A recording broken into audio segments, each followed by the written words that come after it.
Wow, anong nangyari sa cake? Bakit parang kalahati na lang? Actually guys, nahulog to kanina nung na-receive ko. Kaya ayan, nangyari. Parang binawasan. Pero hindi yan bawas.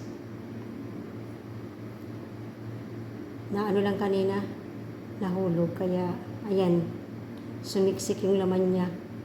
Nagmukhang kalahati na lang siya. Sweet naman ang nagbigay nito. Talagang ipinahipahiwatig niya kung gaano kamahal, kung gaano niya kamahal yung pinagbigyan niya nito. Sana all, nagmamahalan. So, salamat sa sponsor sa cake na ito. Parang masarap to ah.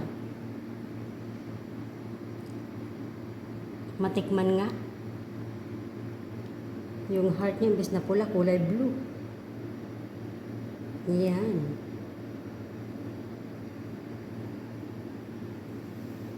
Ang cute niya ha.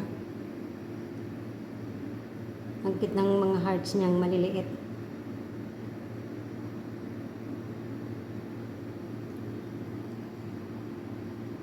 So, para sa nagbigay na to, para sa nagbigay nito, same to you. And thank you so much for this gift.